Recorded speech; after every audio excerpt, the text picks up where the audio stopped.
In this series' ongoing quest to rebuild civilization from scratch, one advantage we have is future knowledge about diseases and germs and the importance of hygiene when you live in a world where you still haven't invented medicine. We're going to dabble in some caveman chemistry and unlock one of the last remaining simple machines and utilize its power to crush olives into oil. We're getting clean with the help of the ultimate cleaning substance, soap. Everything we use comes from 8,000 generations of collective innovation and discovery. But could an average person figure it all out themselves and work their way from the Stone Age to today? That's the question we're exploring. Each week I try to take that next step forward in human history. My name is Andy, and this is How to Make Everything.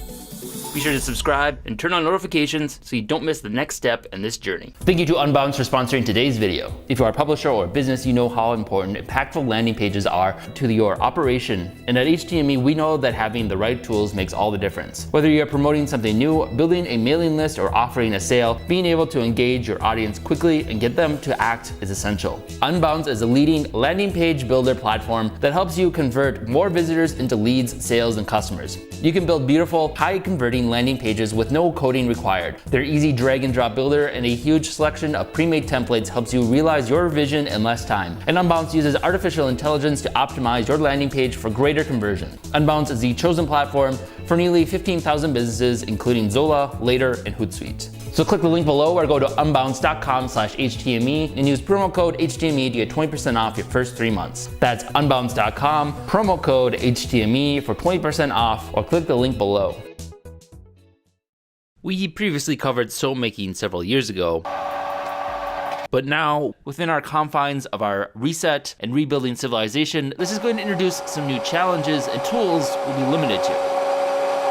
However, the science behind soap and why it is such an effective cleaner has remained the same. You've heard the term that oil and water don't mix? Well, they do when soap is used. That's because one end of the soap molecule is hydrophilic or water-loving, and the other is hydrophobic, water-hating, which makes it a perfect middleman between these two chemicals. These molecules in the soap bind with the dirt and grease, allowing the grime-saturated molecules to wash off. Soap does a great job at getting rid of grease, and that has to do with the fact that it is derived from fat itself.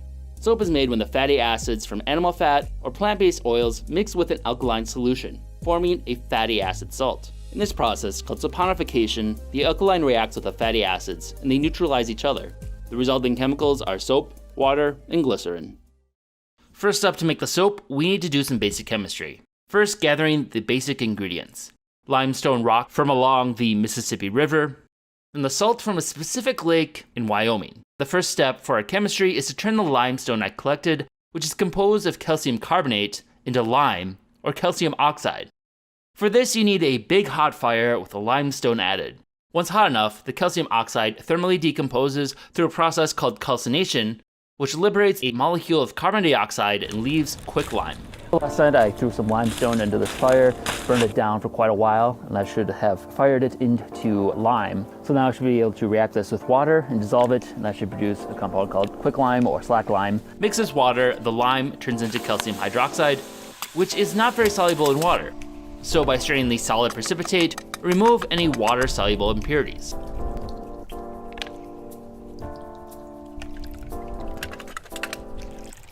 Got the lime all separated now, so next we'll make the lye. So we're going to combine it with the soda ash from the natron. So we have the salt we dried out from the lake water we collected in Wyoming. The lake water from the specific lake contains a large portion of sodium carbonate or soda ash. Soda ash is a weak base, which itself could be used to make some primitive forms of soap.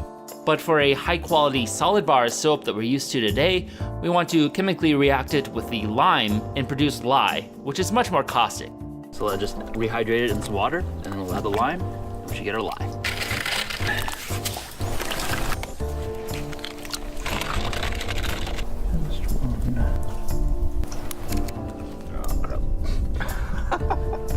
Got about 9.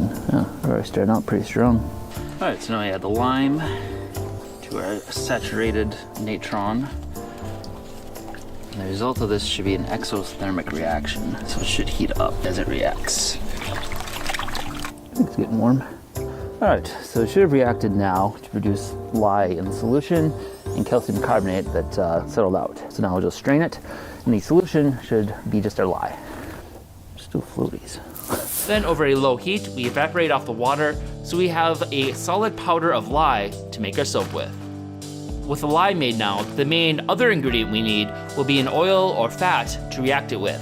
We previously explored the process of pressing olives with the use of the simple machine, the lever. But now, further along in history, it's time to rebuild the oil press with some of the latest technologies of this era.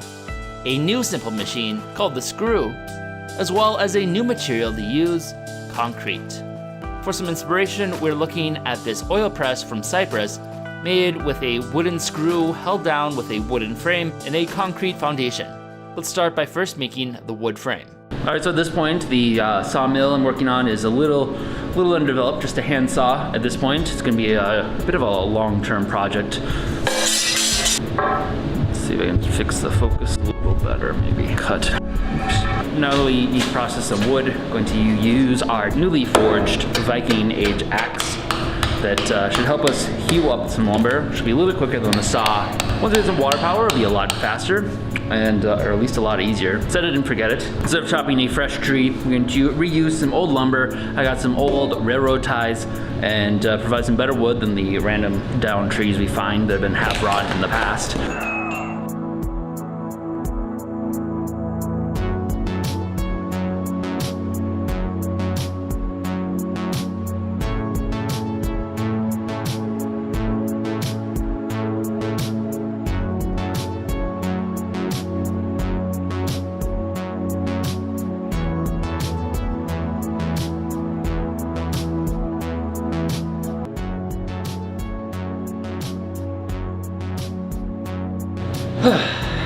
Square peg, square hole. Gonna fit.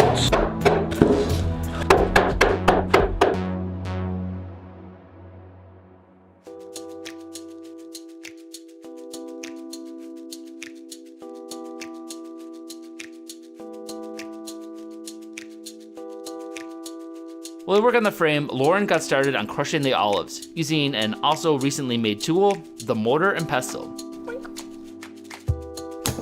Ooh, went a little hard and smashed the pit. I think it's all on the flick of the wrist at the last second.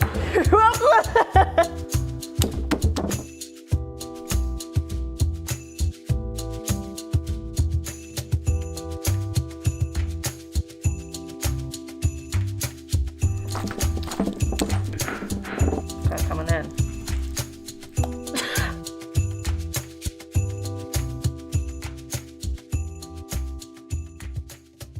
Now for the screw.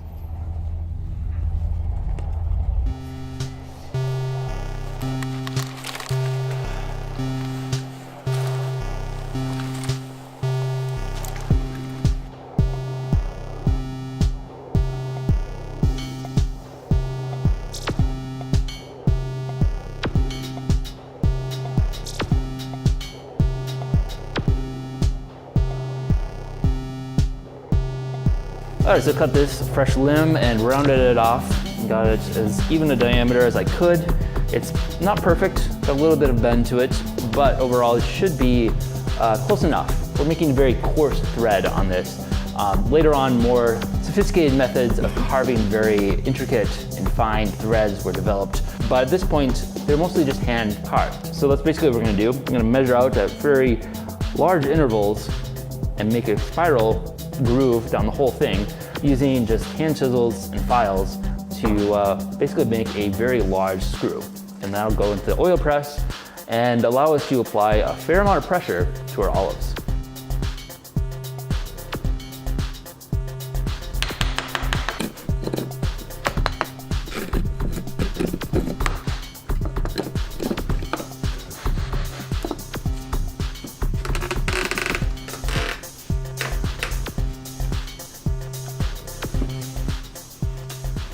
All right, so I did a bit more chiseling to get the screw a little bit more defined and deeper groove so it can hopefully pass through the threaded top of the press. So Lauren crushed roughly 1,000 olives. So now we can put them onto the little trivets we made before. Last time we did this with a lever, which was a little bit tricky, trying to balance it and put all the weight on it. So this time should be a little bit more straightforward. A simple screw should allow us to apply a pretty substantial downward force by just screwing it in. So let's give it a shot and see what we get.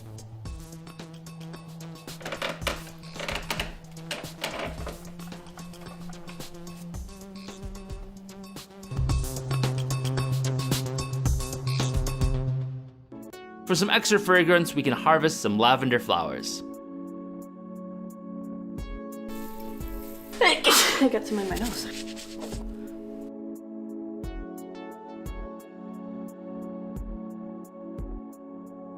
Now to combine all the ingredients to form the soap through a process called saponification. Well, Bill and I are going to make the soap using the lye that Andy made, some water, the oil that we pressed, and then we're gonna add some lavender for our scent, mix it all together.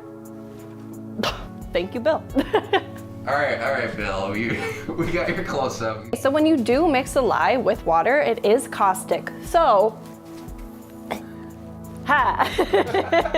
So we're gonna slowly and carefully add the lye to the water and not the other way around because it is dangerous. You may wanna be very careful not to breathe in these fumes, and if you're doing this at home, make sure you have proper ventilation. All right, so as you're stirring, the vessel's gonna heat up. I don't know if you can see, but there are fumes coming off of this. Blub, blub, blub, blub, blub.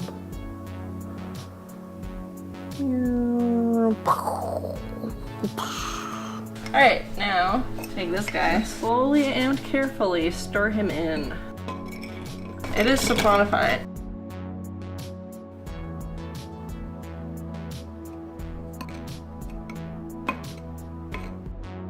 Forbidden soup. Okay, not entirely sure that this is working. Unsure of the results of the first attempt, Lauren gave it a second try, this time mixing the concoction for a much longer duration. Okay, that's enough. Isn't lye used to dissolve bodies?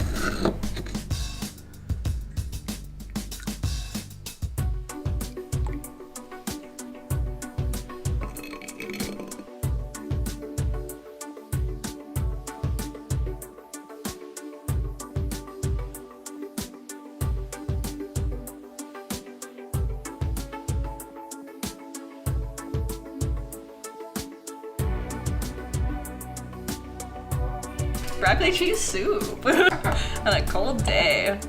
Soup.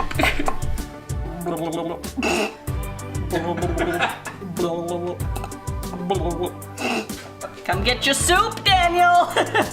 Okay, so that's gonna be a little test.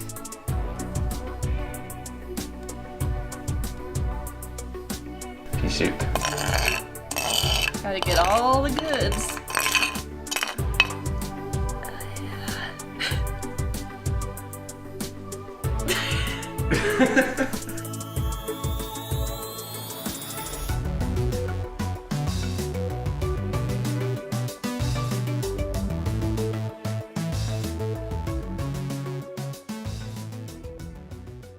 So the soap hardened over the weekend, and we are now going to remove it from the mold. This example mold, ooh, it just came right out. Made this little test batch to see how we can cut it and make sure the consistency is right so that when I slice it, it doesn't crumble. Nice, that won't be too bad.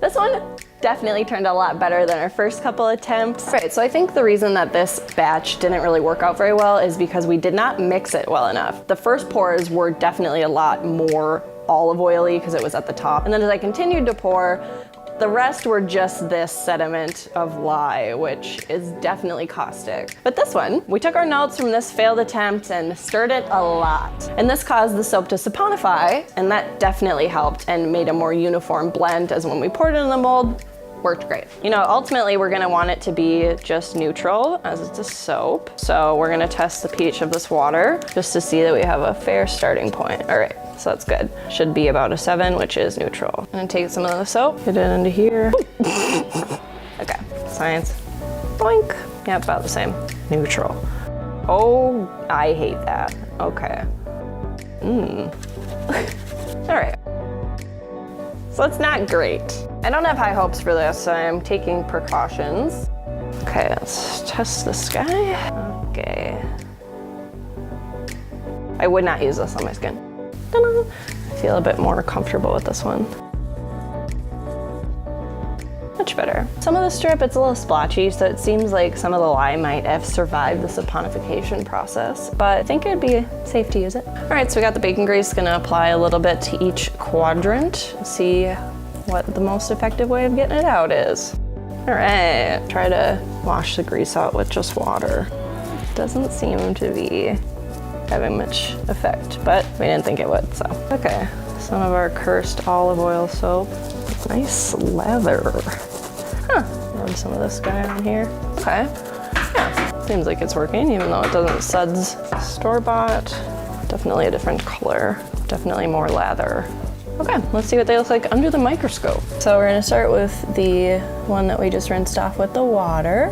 Ooh, okay, olive oil soap. Wow. It doesn't look like it got any cleaner. There's still a lot of specks and stuff. Okay, coming in hot, our better soap. Ooh. Okay, well this sample doesn't have, you know, the black specks that we saw in the other one. Looks pretty clean. Clean hair follicle. Love that. Now, store-bought soap. Looks like a clean piece of hair. Looks the same as the last one, so that's good for us. I think it was pretty successful, which feels good. And I think our football is pretty happy about it. If you want to see us make things like this in the future, please support us on Patreon. And you can follow along on Instagram at HGMEverything. So stay clean. Stay clean. Cool. Pretty cool.